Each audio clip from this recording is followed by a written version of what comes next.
Nuestros candidatos. Entrevista Álvaro Uribe.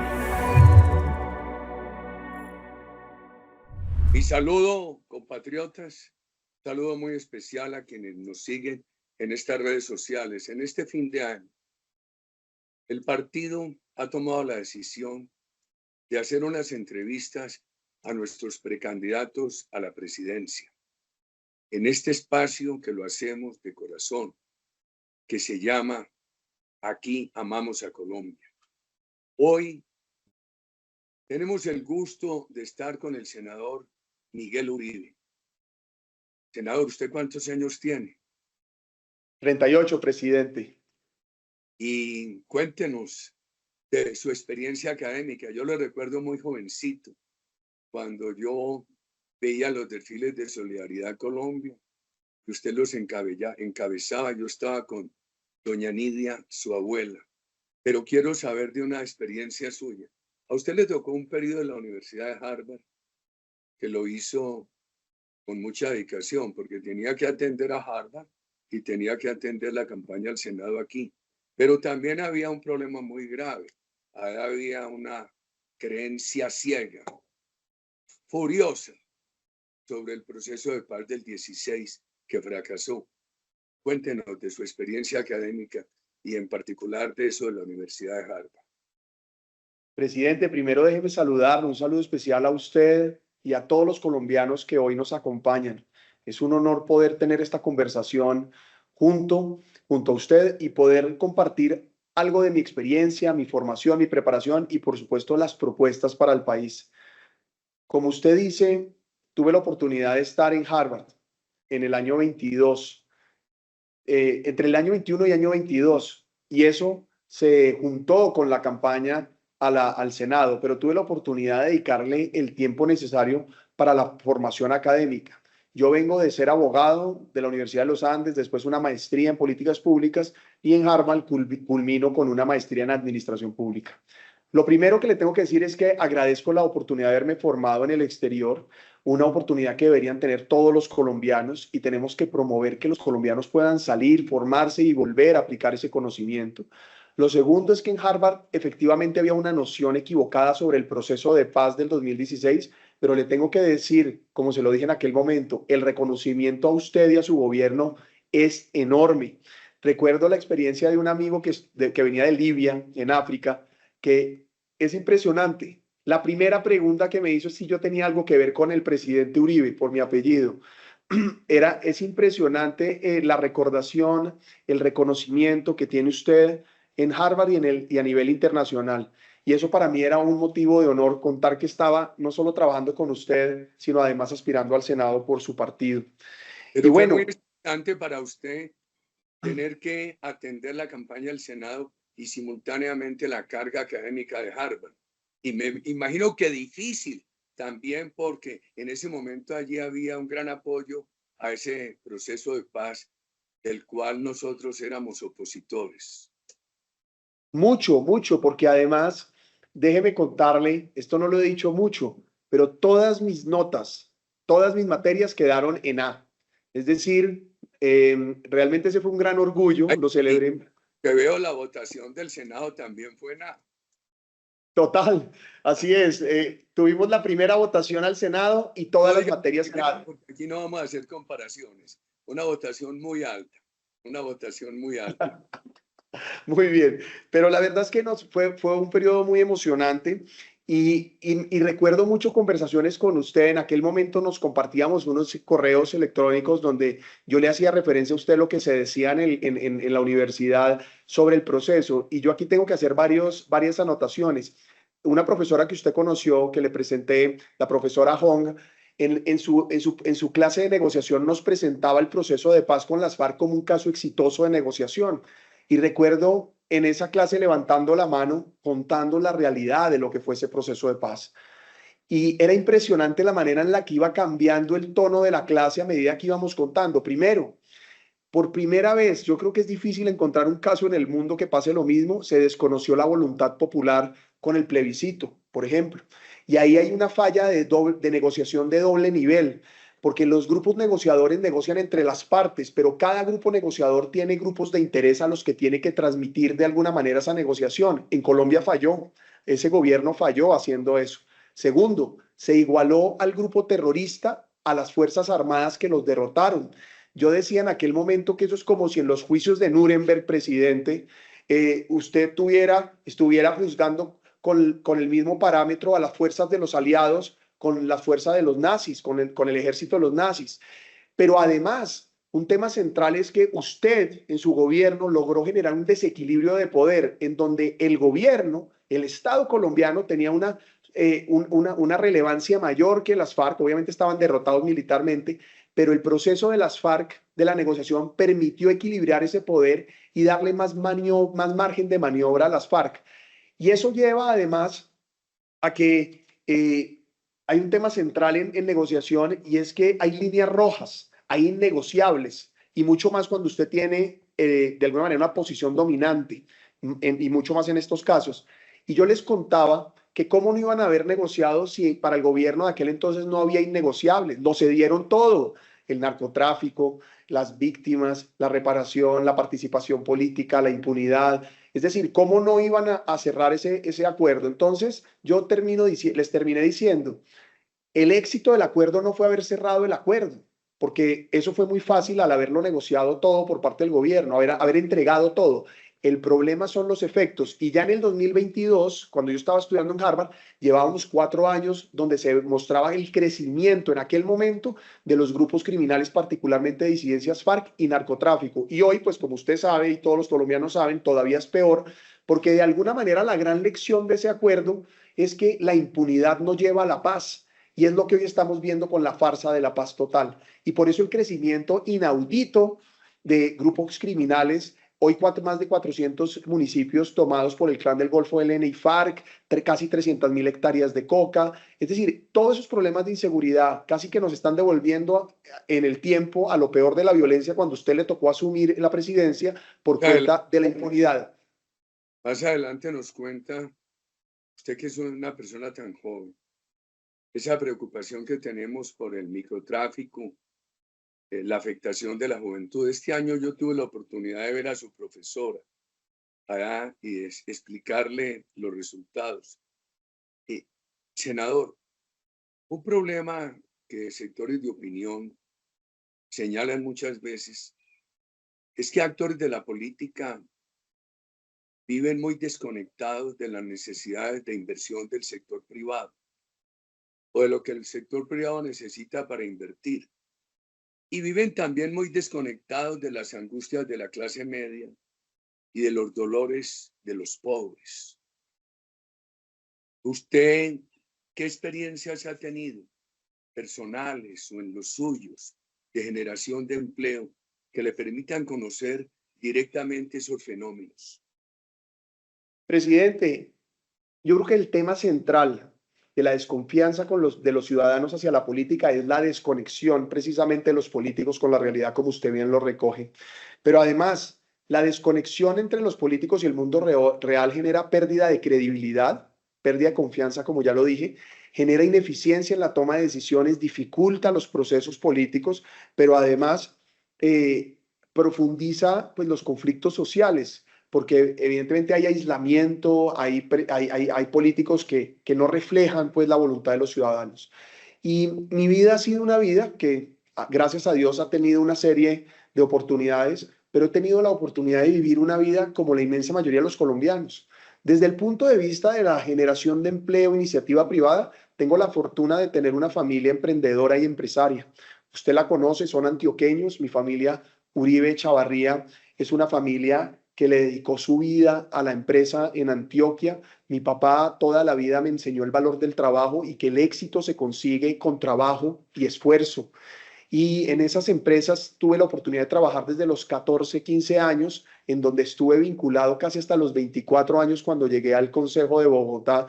Y valoro profundamente el empleo como la mejor política social. Entiendo que lo que transforma una sociedad son las oportunidades o de emprender o de trabajar. Lo vi con mis propios ojos, lo experimenté.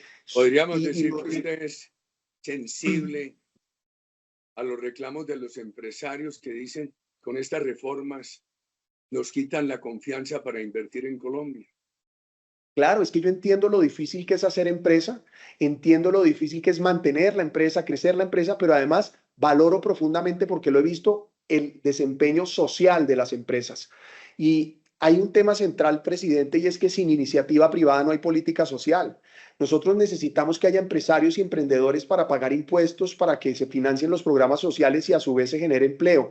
La mejor solución para la pobreza es el empleo. Segundo, aunque hay un tema además que me conecta con la inmensa mayoría de colombianos, incluso con usted, presidente. Usted y yo hacemos parte de los millones de colombianos que nos ha tocado la violencia en nuestra familia. Es que yo a los 4 años aprendí que no podía ser indiferente a las necesidades de los colombianos, porque cuando tenía 4 años la violencia, el narcotráfico asesinó lo más importante en mi vida. Presidente, yo daría lo que tengo en mi vida por tener a mi mamá al lado. Lo cambiaría todo, pero fue por cuenta del narcotráfico, el mismo narcotráfico que hoy asesina a niños, mamás, papás, hermanos, lo que me hizo sentir el dolor más profundo de mi vida, pero también la razón más importante para hacer lo que hago. Al Y final, además, ese doloroso tema. un comentario adicional, presidente, si me lo permite solo, y tuve la oportunidad de crecer al lado de mi abuela Nidia, que usted la conoció, y esto es importante porque usted dice, oiga, la desconexión con las necesidades del pueblo colombiano. Con mi abuela Nidia llevo años, desde que tengo uso de razón, acompañándola a atender catástrofes naturales, terremotos, inundaciones, avalanchas y también servicio social. Aprendí muy joven que liderar implica servir. Entonces, de alguna manera, estado permanentemente en mi vida ha sido la cercanía con la ciudadanía, con las necesidades de las personas más vulnerables, el valor de la iniciativa privada y, por supuesto, el dolor de la guerra. El corazón de doña Nidia, un corazón muy grande, conectado con las necesidades de Colombia, de los ciudadanos de bajos ingresos, con las expectativas de la clase media colombiana, sus angustias. ¿Usted siente su corazón conectado con el de doña Nidia? Por supuesto, es que es prácticamente mi mamá. Cuando yo pierdo a mi mamá, presidente, a los 5 años, a los 4 años y medio la secuestran y prácticamente a los 5 la matan. Yo crezco al lado de mi papá, que se convierte en mi papá y mi mamá. Su ejemplo de trabajo, de resiliencia es fundamental, pero quien se vuelve mi figura materna es mi abuela, con quien incluso tengo la oportunidad de vivir. Y además mucho más que el corazón, es casi que una misma historia. Porque mire usted, presidente, que en la vida es normal ver morir a los padres, pero nunca a los hijos. Y mi abuela fue la que me dio la fuerza para perdonar y reconciliarme. Fue la que me dio la confianza de creer en Dios y de que solo con la fe en Dios podía salir adelante de esta dificultad. Fue ella la que me enseñó que la solidaridad es mucho más que una palabra, es una actitud de vida. Y fue ella la que me ayudó a formarme. Ahora, también, así como fue emocionante, fue muy difícil vivir con ella, porque se imaginará que ella volvió a criar después de tantos años. Tengo muchas anécdotas simpáticas de cómo me regañaba haciendo tareas, pero bueno, eso será otra historia. Pero la verdad es que mi abuela Nidia es una mujer absolutamente generosa. Esos ¿Ah? regaños le sirvieron. Pero claro, claro, no, pues míreme cómo estoy. No, mi abuela era lo más divina porque además ella obviamente, pues chapada a la antigua, me crió como crió a sus hijos, ¿no? Entonces, eso era casi que levántese temprano, agua fría, haga su desayuno, venga y Todavía haga, no, eso era, agua fría. a veces, la verdad es que me desacostumbré. ¿Ya que ahora se levanta los martes? Yo me levanto a las 5 de la mañana casi todos los días, incluso un poquito antes, yo todos los días troto, presidente. ¿Ah? Los domingos también. Los domingos me levanto casi que por reloj biológico hacia las 6 de la mañana, pero además tengo dos situaciones. La primera es que me levanto a hacer ejercicio y ya tengo reloj biológico. Y la segunda, mi hijo. Mi hijo sí es mejor que un despertador. A las 6 de la mañana abre los ojos. Ese tema es muy agradable, pero tenemos que ir a otro tema bien angustioso. Cuando yo era pequeño, adolescente, en Colombia se profesaba un respeto superior por la política. Yo les he referido a ustedes experiencias de mi familia, de las personas que yo conocía cuando en esa época. Después fue entrando la corrupción poco a poco, y hoy está generalizada. Unos colombianos la aceptan por resignación, dicen nada hay que hacer contra ella. Otros sacan beneficio, qué triste. ¿Cómo haría usted, que presidente de Colombia, para obtener mayorías en el Congreso sin corrupción, sin la mermelada que tanto daño ha hecho,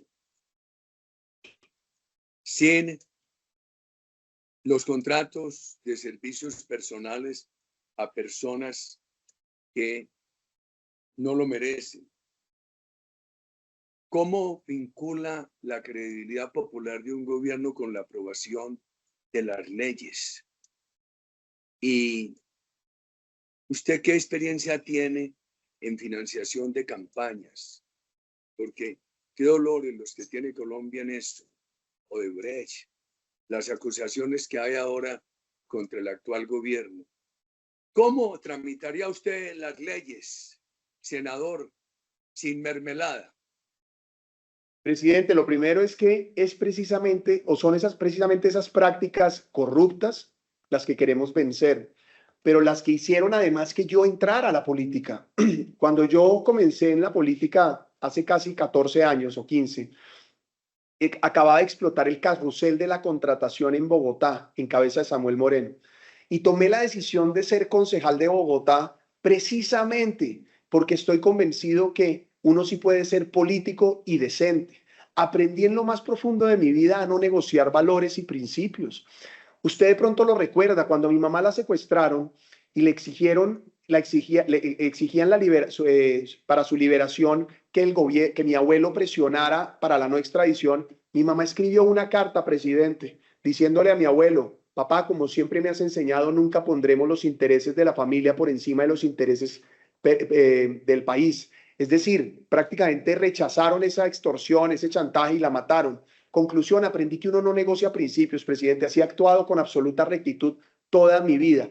Y esa pregunta que usted me hace es determinante porque ya tuve la experiencia. Yo fui secretario de gobierno 3 años en Bogotá, 3 años, además de tener a cargo 3 billones de pesos y no tuve un solo escándalo de corrupción, además de tener más de 2.000 personas a cargo sin ningún escándalo de corrupción.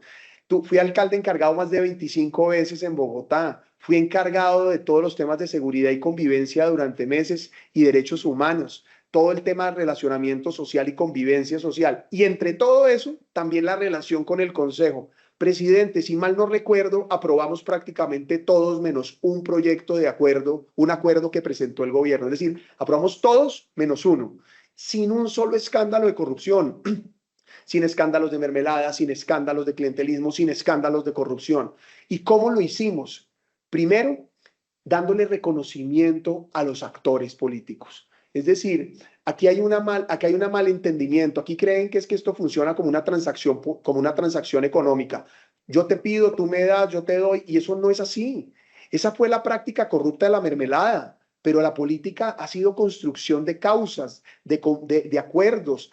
Y aquí lo hicimos, dándole reconocimiento a las iniciativas de los concejales en su momento, incorporándolas en nuestras propuestas, dándole relevancia a lo que ellos representaban, pero además escuchando siempre a los ciudadanos. Y un tema central, nuestro gobierno en Bogotá fue un gobierno eficiente, logramos dar resultados. Y no hay nada más que le guste a un político que recordar, usted fue el secretario de gobierno, senador, de ¿cuál alcaldía de Bogotá? ¿Quién era el alcalde?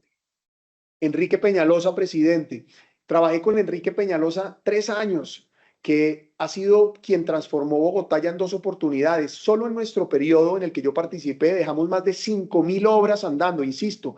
Tuve a cargo 3 billones de pesos en escándalos de corrupción. Es decir, hice parte del equipo que acabó el Bronx, Cinco Huecos, San Bernardo, La Estanzuela, María Paz, las peores ollas que había en esta ciudad. Y eso es importante porque usted tiene que sentirse muy orgulloso de haber trabajado con Peñalosa. Yo creo que Bogotá ha tenido, que yo recuerde, unos alcaldes extraordinarios y no muchos. Fernando Durán, el doctor Jaime Castro, que tramitó el Estatuto de Autonomía de Bogotá, los doctores Mocus y Peñalosa. Pero hay casos de alcaldes que le han hecho mucho daño a Bogotá y se ganan la presidencia de la República o se postulan para la presidencia de la República y el país no se da cuenta de lo que dejaron. ¿Cuál sería el mejor recuerdo que usted tendría de esa alcaldía de Peñalosa?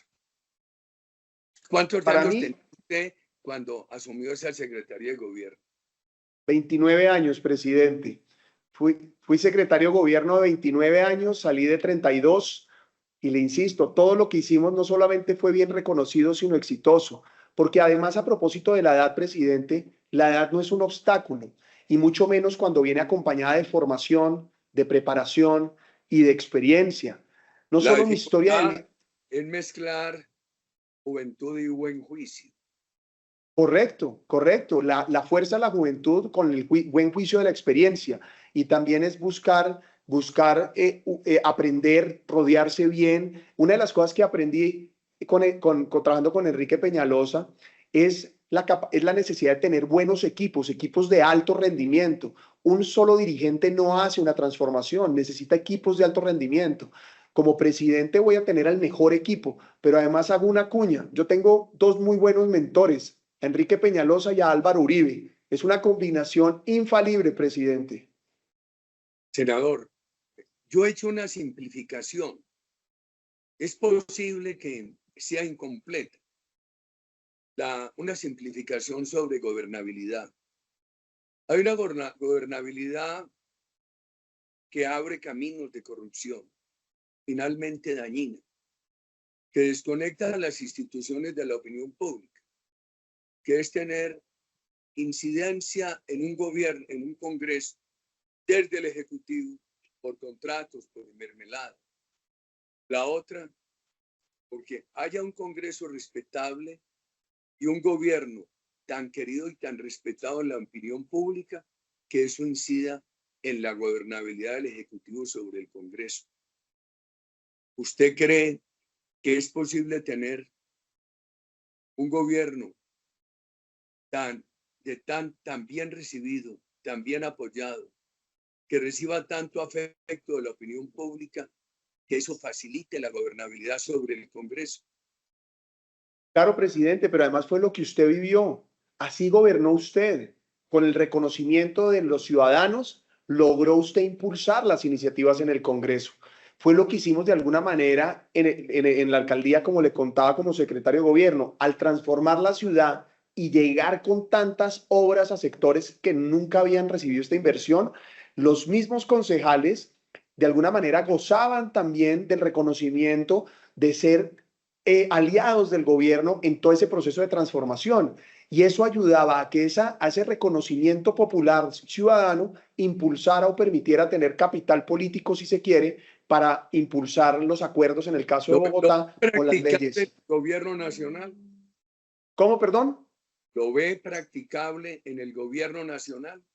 Claro, usted ya lo hizo, pero además yo no estoy dispuesto a resignarme a que sea de otra manera, presidente. Es que la razón por la que estamos haciendo esta campaña, la razón por la que quiero ser presidente es porque creo en un mejor país y parte de lo que necesita Colombia es un relevo de esas prácticas mañosas, corruptas, clientelistas que han destruido la confianza de los ciudadanos. Es que no solamente lo veo posible, es que no creo que haya otra manera posible de hacerlo. Fortalecer a las Fuerzas Armadas para el próximo gobierno va a ser difícil, porque seguramente como vamos el país en el 26 estará con alto déficit, con alto endeudamiento, la situación de la salud muy grave, está bastante deteriorada, altos impuestos. ¿Y cómo enfrentaría usted en ese escenario difícil el financiamiento para fortalecer a las Fuerzas Armadas? ¿Y qué tarea llevaría a cabo para que en la ciudadanía crezca el afecto por las Fuerzas Armadas? ¿Cómo buscaría apoyo internacional, que hoy no tenemos? Tenemos un poco apoyo de Estados Unidos, pero no tenemos Plan Colombia. No tenemos tareas con los vecinos para que nos apoyen la seguridad, como en algún momento lo tuvimos con el Perú. La dictadura de Venezuela es un refugio terrorista. Es un tema muy difícil. Yo estoy seguro que los colombianos quieren oírlo. ¿Qué haría para poder tener apoyo de Israel, dada la situación de Israel y Palestina? Presidente, en primer lugar, tengo que decirle que crecí en una familia que me enseñó a querer a la fuerza pública, a las Fuerzas Armadas. Aprecio, valoro y agradezco la labor de los soldados y los policías de este país, pero además me duele en el alma la manera en la que este gobierno ha sido indiferente frente a sus asesinatos, a los atentados terroristas que prácticamente todas las semanas dejan policías, jóvenes, hombres y mujeres asesinados, familias incompletas por cuenta de la impunidad. Lo segundo es que mi prioridad va a ser fortalecer la fuerza pública. Yo recuerdo que le pregunté a usted, presidente, una vez entre Montería y Sincelejo, íbamos usted y yo en su carro, y le preguntaba yo que cuál había tal vez sido una de sus grandes aportes a la seguridad, y usted me respondió que fue construir las capacidades de fortalecer las capacidades de la fuerza pública. Es decir, de alguna manera, uno de los grandes éxitos suyos, de sus legados, fue haber dejado un ejército con la capacidad suficiente para derrotar cualquier amenaza criminal. Precisamente esas capacidades son las que hoy están debilitándose por cuenta de las políticas de impunidad que hemos vivido ya desde hace años, que renunciaron a la política de seguridad democrática a largo plazo. Por eso además he dicho que la seguridad democrática tiene que volver incorporándole elementos nuevos, adaptándola a la situación actual como una política de largo plazo, y eso me lleva a decir que ahí va el fortalecimiento de la fuerza pública. ¿Qué es? Primero, invertir en soldados y policías, en su movilidad, en sus capacidades, en su entrenamiento, en las diferentes componentes de la fuerza pública y capacidades, inteligencia, investigación criminal en la policía, por ejemplo.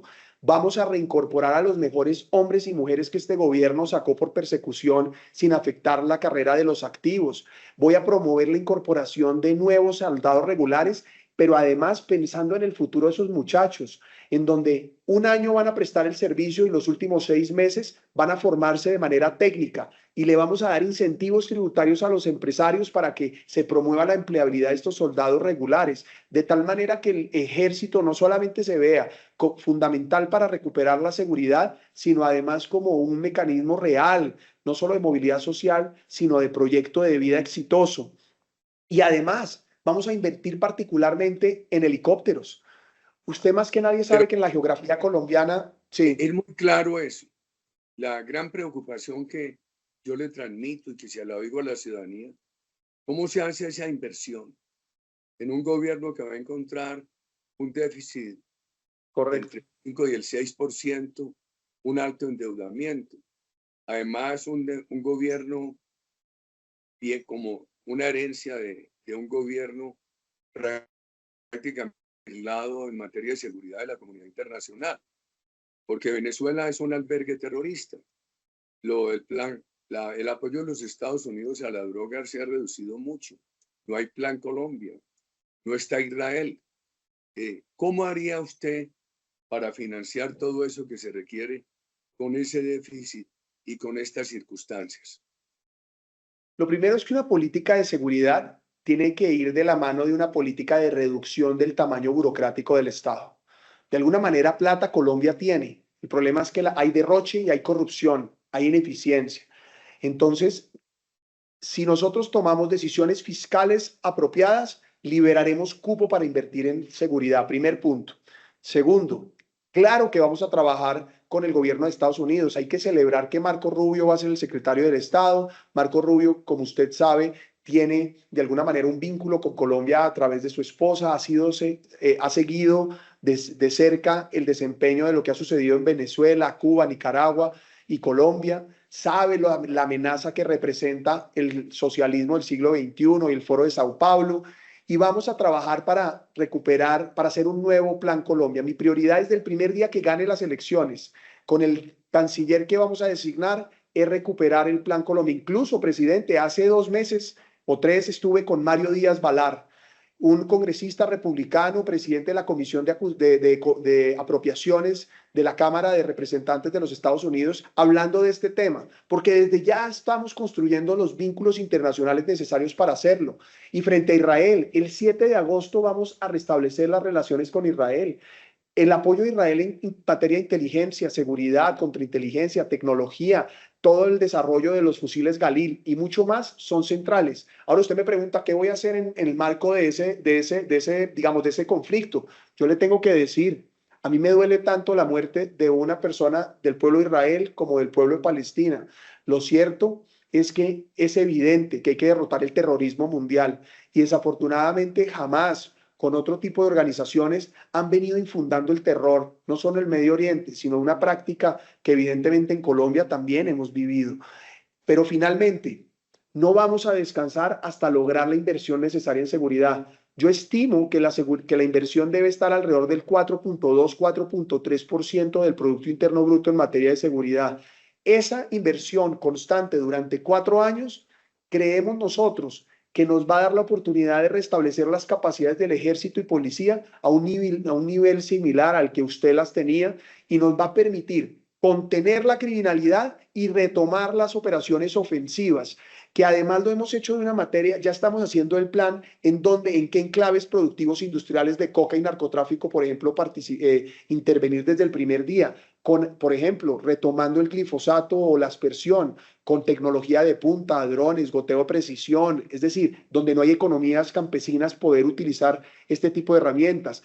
Hemos propuesto ya cómo enfocarnos en los pequeños productores con políticas de sustitución, pero además los enclaves que usted ya conoce muy bien, las rutas de narcotráfico, pues son las zonas donde nosotros tenemos que entrar a intervenir entre Putumayo, Nariño, Cauca, el sur de Bolívar, el Bajo Cauca antioqueño, el Catatumbo, y hoy sabemos dónde hay que estar. El problema es que el gobierno actual tiene amarrado de manos y pies a nuestra fuerza pública.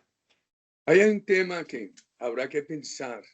Creo que el país empieza a tener una enorme preocupación con la JEP, pero dejémosla por hoy. Lo que yo observo es esa vinculación creciente de jóvenes al microtráfico y también al consumo, y la incidencia que eso va teniendo en estados depresivos cada vez en mayor número de casos en la juventud. Le preocupa el microtráfico. ¿Qué haría frente al consumo de drogas? Además de la tarea preventiva y de la tarea de rehabilitación, que en Colombia no se ha hecho ni lo uno ni lo otro. Para mí es un tema central el microtráfico. Lo combatí como secretario de gobierno. Es más, acabamos, como le dije, las ollas de Bronx, Cinco Huecos, San Bernardo, La Estanzuela y María Paz, entre muchas otras. Pero además con una práctica que yo le escuché a usted. Recuerdo haber estado en un desayuno con usted cuando yo era secretario de gobierno y usted nos decía, olla que intervengan, olla que se demuele. Y fue así. El Bronx, por ejemplo, lo demolimos y en el mismo Bronx contratamos una serie de equipamientos y centros comunitarios para generar bienestar. Entonces, tarea, vamos a demoler todas las ollas, vamos a invertir y a promover con alcaldes y gobernadores centros comunitarios para generar esperanza donde hubo muerte y dolor, pero además prohibiré y promoveré la prohibición completa del consumo de droga en todo el espacio público para que los parques sean para las familias y no para los jíbaros. Hay que continuar buscando la prohibición del porte de droga, que es parte en cómo se camuflan con la dosis de aprovisionamiento, por ejemplo, los jíbaros. Tenemos que entender que el consumidor necesita una política de salud pública, como usted acaba de decir, de rehabilitación, red de contactos, apoyo, prevención, etcétera, pero al jíbaro todo el peso de la ley. Ahora, para todo esto también necesitamos nuevas cárceles. Hablando de financiación, yo he propuesto 2 nuevas megacárceles con más de 10.000 cupos cada una, de máxima seguridad, de alta capacidad, que valen 1.1 billones de pesos. ¿Sabe de dónde vamos a sacar eso, presidente? De solo el primer año, de lo que nos vamos a ahorrar del clientelismo, burocracia y funcionamiento del absurdo Ministerio de Igualdad. La plata de los amigos de Francia Márquez va a ser para financiar cárceles y, por supuesto, para meter a todos estos jíbaros y extorsionistas allá. Senador, aquí hay un tema bien preocupante. Por fortuna, usted y la bancada del Centro Democrático han votado no a la legalización del consumo recreativo de la droga. Hay que decirle a los colombianos que la legislación de droga en Colombia es razonable. Aquí no se mete a la cárcel al consumidor ni al cultivador. Desde los años 60, Colombia como signataria de un convenio de Naciones Unidas, permite el uso medicinal, científico de la droga. En buena hora, ustedes no han querido que se dé el paso y han sido una talanquera en el Congreso porque allí han presionado mucho dar el paso a la legalización absoluta de la droga cuando vemos todos estos problemas en la juventud. ¿Usted se siente tranquilo con ese voto en el Congreso? Claro, presidente, pero no solo tranquilo, orgulloso. Y celebré profundamente que Colombia no avanzó con la legalización por completo de la marihuana, que solo es la puerta de entrada a otras drogas. Pero además hay un concepto fundamental. Una sociedad ideal es una sociedad en la que no se consume droga. No hay nada más que coarte, acabe la libertad que la droga. Un consumidor no es dueño de sus propios actos, pierde su proyecto de vida, se desvía por completo de su camino. Y lo cierto es que legalizar la droga no soluciona ni el problema de conflicto ni el problema económico. Eso es carreta. Y además trae unas nuevas preocupaciones internacionales. Señor. Qué bueno ese voto. Yo vivo muy reconocido los congresistas que con su voto han evitado esa legalización total. Hay una noticia reciente. La desconfianza de inversión muestra que la inversión privada ha venido decayendo en Colombia y la inversión total, que debería estar entre el 28 y el 30%, está en el 17%. Eso puede hacer un gran daño en el mediano y largo plazo. Hoy no se nota porque vienen bajando las tasas de interés.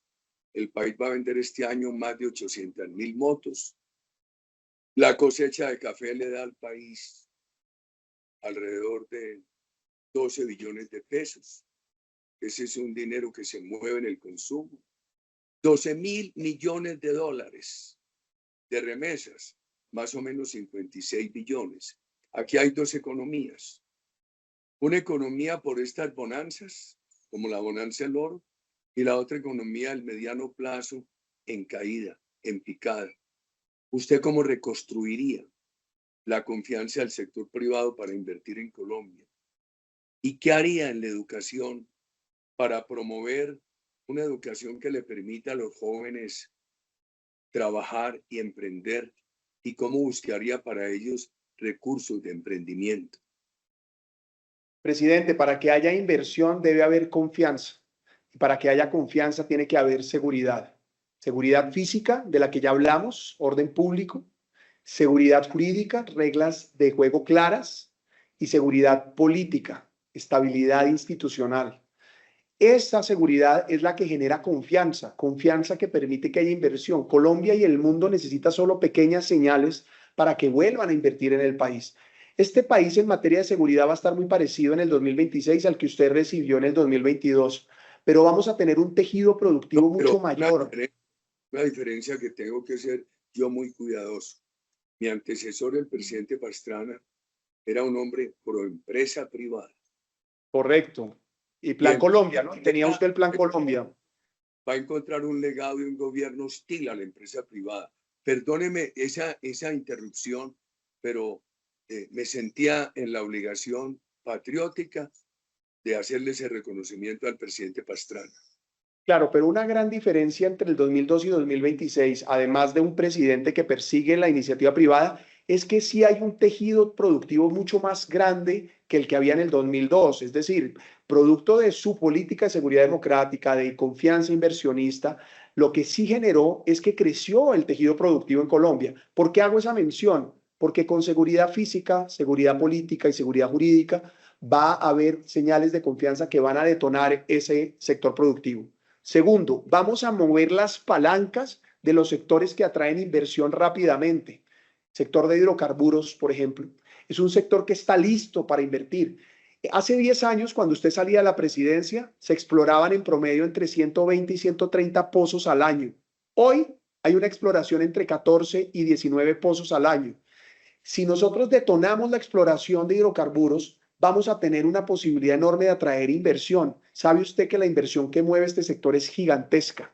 Segundo, la palanca de la construcción. Este es un partido que ha defendido la construcción de vivienda. A pesar de todos estos daños que ha hecho este gobierno, seguimos insistiendo en que es en la construcción donde podemos tener un país de propietarios y un sector que encadena productivamente a más de 34 sectores productivos. Vamos a dinamizar la construcción, generando estabilidad, bajando el costo del suelo, promoviendo la renovación urbana, trabajando en el ordenamiento territorial, dando los subsidios necesarios, volviendo a los subsidios de Mi Casa Ya y de la tasa fresh, es decir, de la tasa de interés.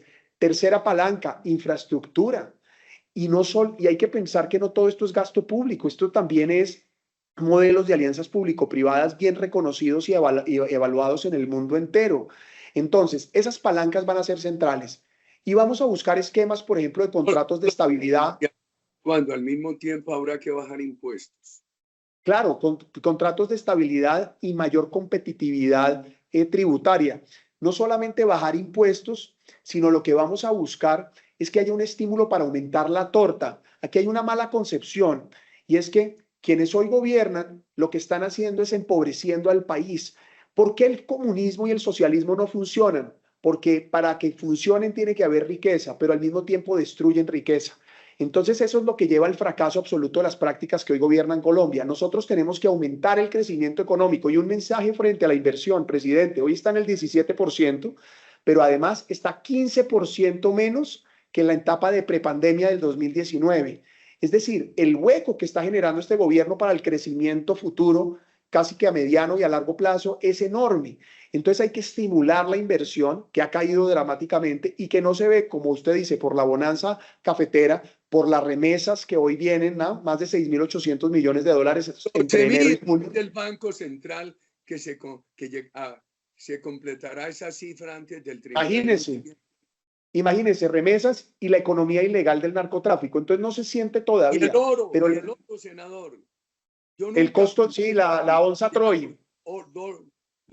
Oro entre 2.700 y 3.000 dólares la onza Troy, con un componente legal y un componente ilegal.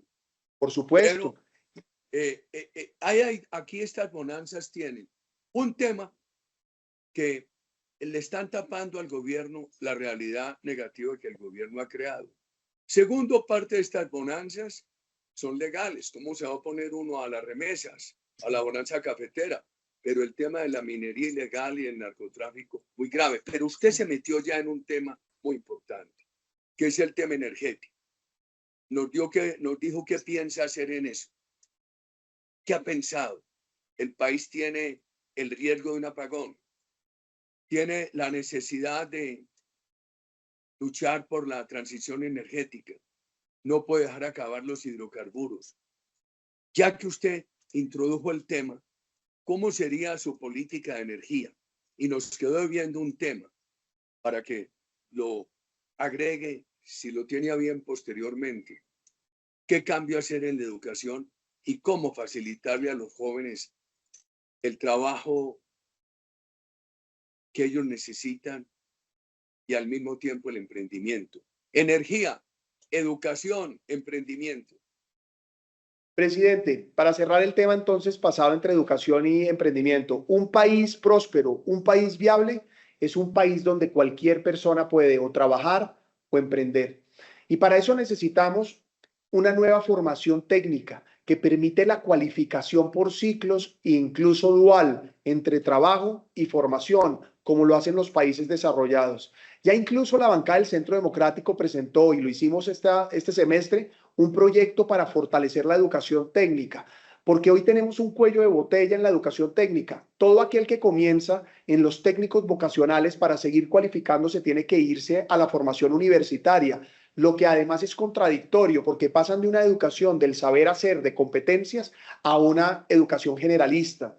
Y eso me lleva entonces a decir que vamos a promover la cualificación técnica para que se siga dentro de la formación técnica en bajo costo, en ciclos cortos, una formación que permita mejorar ingresos, primero. Segundo, vamos a fortalecer la educación pertinente de acuerdo a las necesidades del mercado laboral en ciclos cortos, por ejemplo, en programación, análisis de datos, learning machine, todo este tipo de sistemas de la economía digital. Hoy solo en Colombia hay un déficit de 100.000 programadores. Podríamos volvernos expertos en venta de servicios en esta materia para el mundo y proveedores mundiales si nosotros tenemos una política clara que además le va a permitir a esos jóvenes que ni estudian ni trabajan que Les tengan suena opciones y alternativas. a los jóvenes con recursos de emprendimiento. Claro, usted lo hizo además y vamos a hacer una cosa, vamos a aumentar los recursos. El Fondo Emprender del SENA que creamos, bien concebido, pero nos quedó pequeño. El país tiene hoy una inmensa necesidad. Claro, y fue maravilloso además porque usted una de las cosas importantes que hizo fue que aumentó el número de recursos, pero le entregó a las organizaciones financieras el otorgamiento del crédito. Y tenemos que volver a eso para que el crédito no se otorgue como una herramienta política, sino se entregue genuinamente para estimular el emprendimiento, con mentores, con apoyos de evaluación de las empresas, con apoyo internacional. Es decir, son muchas las alternativas y además hoy en Colombia tenemos una generación de emprendedores, a propósito, muy jóvenes, que están liderando en el mundo entero este tipo de sectores con los que vamos a trabajar. Frente a energía, presidente, muy importante. Primero, ¿Tiene algún ejemplo de esos emprendedores jóvenes con quienes usted quiere trabajar?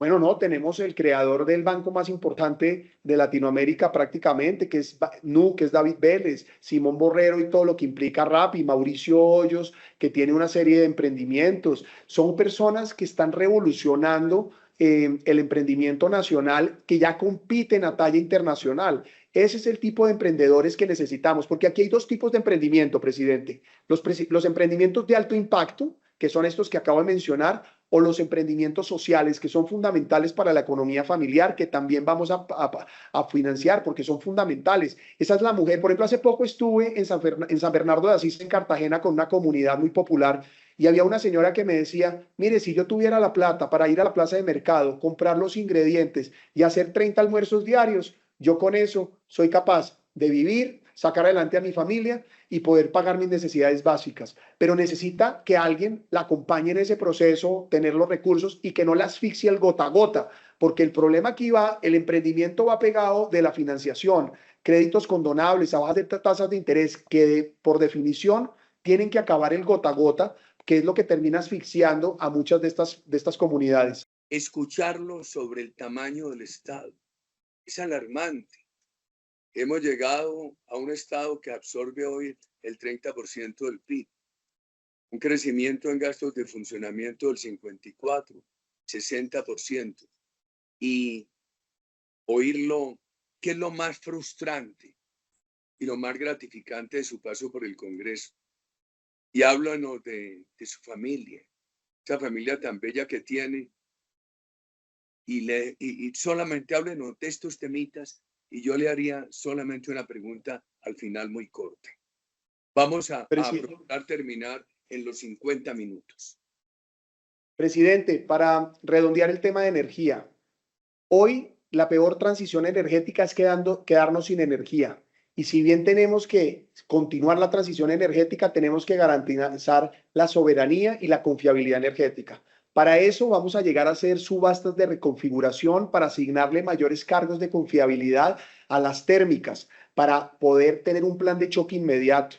Pero al mismo tiempo vamos a dinamizar la exploración nuevamente de gas y de petróleo.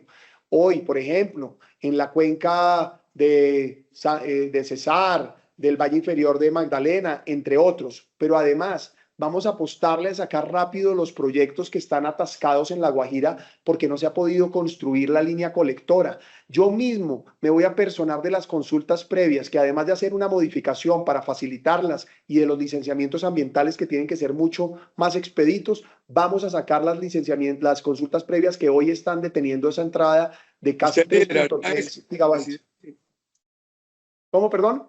¿Lideraría esos acuerdos de consultas previas? Claro, le voy a decir que cuando estuve en Bogotá, teníamos una consulta previa en el sector del Edén en Bosa, que duró 12 años. Samuel Moreno, Lucho Garzón y Petro, y no pudieron sacarla. Y yo era el encargado de la consulta previa. Yo mismo delegué el equipo y estuve presente, y en casi un año sacamos una consulta previa que en 12 años no la pudieron hacer, porque es que es fundamental ese trabajo. Pero además termino rápido el tema de energía. Vamos a hacer rápidamente el proyecto Sirius, conectándolo con Chuchupa para evitar las consultas previas de conexión del sistema y del cruce de playa. Vamos a apostarle, por ejemplo, a la reconversión del oleoducto de Colombia entre Medellín y Bosconia para poder garantizar la redundancia en esta materia de gas.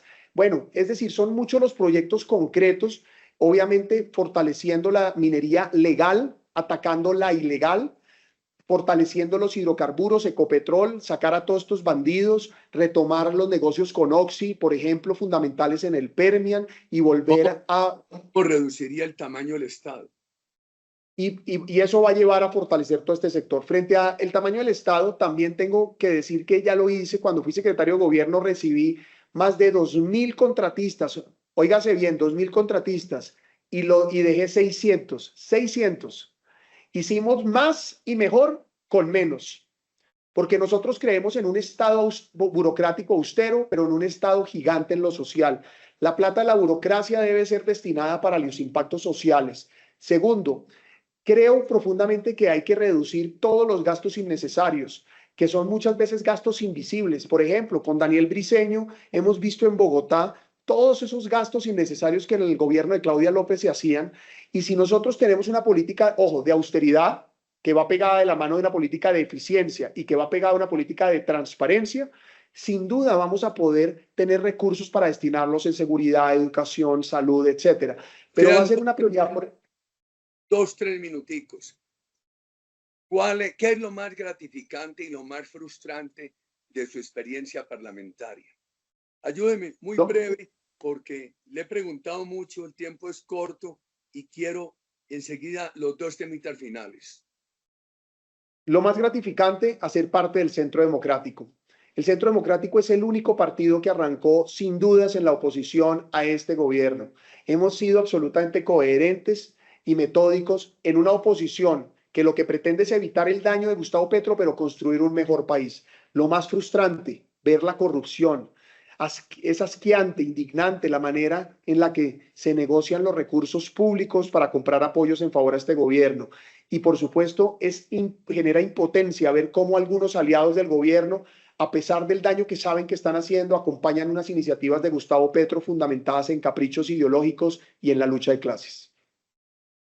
Su niño y sus niñas le dan una alegría que en alguna forma le sirve para disipar la tristeza de la pérdida de su mamá.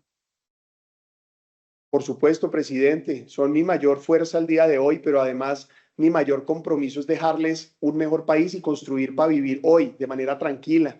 Yo, como usted sabe, estoy casado con María Claudia, que es mi compañera incondicional, es mi esposa, mi amiga, pero además, cuando me casé con ella, ella tenía 3 niñas, que hoy tienen 22, 20 y 16. Yo las conocí de 9, 7 y 3, y hoy tenemos un niño de 4 años. Yo llego a mi casa todos los días a mirarlos a los ojos, absolutamente orgulloso de lo que hago, pero además con la claridad de que lo he hecho pensando no solo en ellos, sino en todos los niños de Colombia que hoy desafortunadamente son a los que se les está robando el futuro. Y no solamente yo, usted más que nadie lo sabe, la pérdida de mi mamá nunca la voy a poder olvidar, pero sin duda sí ayuda a llenar ese espacio, no solamente mi familia actual, sino además seguir con el compromiso que mi mamá me enseñó, la lucha por un mejor Colombia. ¿Usted separa el dolor de la rabia, del odio y de la venganza? Por supuesto, presidente. Como lo dije más adelante, yo aprendí a perdonar. Hay políticos que hablan de perdón y reconciliación, pero destilan odio, resentimiento. En mi vida aprendí que sin perdón era imposible avanzar. El odio solo le hace daño al que lo siente. Y gracias al ejemplo de mi abuela, logré perdonar, reconciliarme, y es lo que me da fuerza para avanzar. Y es importante la distinción que usted hace, porque haber vivido lo que yo viví me hace tener una causa de vida de un país sin violencia. Para mí la seguridad es una causa, no un discurso. Aprendí en lo más profundo de mi ser que solo un país seguro es un país viable. Senador, muchas gracias. Para usted y para todos los suyos, feliz Navidad y feliz año. Presidente, a usted, a Lynn, a su esposa Lina, a todos sus hijos y a sus nietos, feliz Navidad y gracias a usted por este tiempo y esta generosidad. A todos los colombianos, feliz Navidad y feliz año. Muchas gracias.